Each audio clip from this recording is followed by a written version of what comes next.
এমন অনেক দিন গেছে আমি অধীর আগ্রহে অপেক্ষায় থেকেছি। হেমন্তে পাতা ঝরার শব্দ শুনবো বলে নিঃশব্দে অপেক্ষা করেছি বনভূমিতে।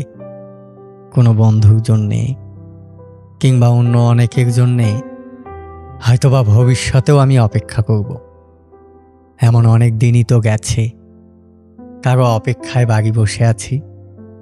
হয়তো কেউ বলেছিল অপেক্ষা করো, একসঙ্গে বেরোবো। এক শনিবার রাতে খুব ক্যাজুয়ালি কোনো বন্ধু ঘরের মধ্যে গোঙানির মতো উচ্চারণ করেছিল, বাড়ি থেকো, ভোরবেলা তোমাকে তুলে নেব। হয়তো ওর মনের মধ্যে ছিল চুনিয়া অথবা শ্রীপুর ফরেস্ট বাংলো। আমি অপেক্ষায় থেকেছি।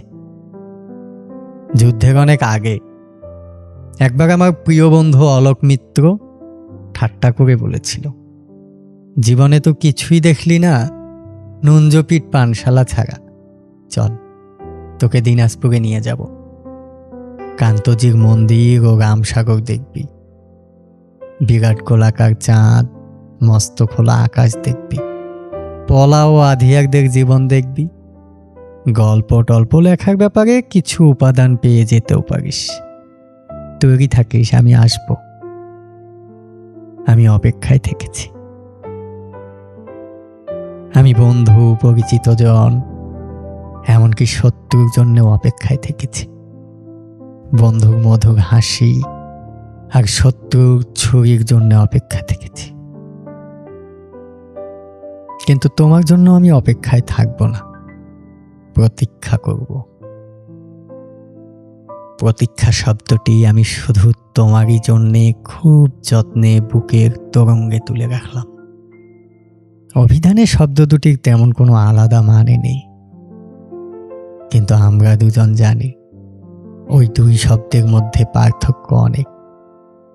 অপেক্ষা একটি দরকারি শব্দ, আটপৌরে, দৌতনাহীন, ব্যঞ্জনাবিহীন, অনেকের প্রয়োজন মেটায়। প্রতীক্ষাই আমাদের ব্যবহার্য সঠিক শব্দ। অনুমান অপর শব্দটি আমাদের ব্যবহারের অযোগ্য। আমরা কি একে অপরের জন্য প্রতীক্ষা করব না? আমি তোমার জন্য পথপ্রান্তে অশ্বথের মতো দাঁড়িয়ে থাকব। ওই বৃক্ষ অনন্তকাল ধরে যোগ্য পথিকের জন্য প্রতীক্ষমান। আমাকে তুমি প্রতীক্ষা করতে বলো, আমি ঠায় দাঁড়িয়ে থাকব অনড় বিশ্বাসে। দাঁড়িয়ে থাকতে থাকতে আমার পায়ের শিকড় গজাবে, আমার প্রতীক্ষা তবু ফুরবে না।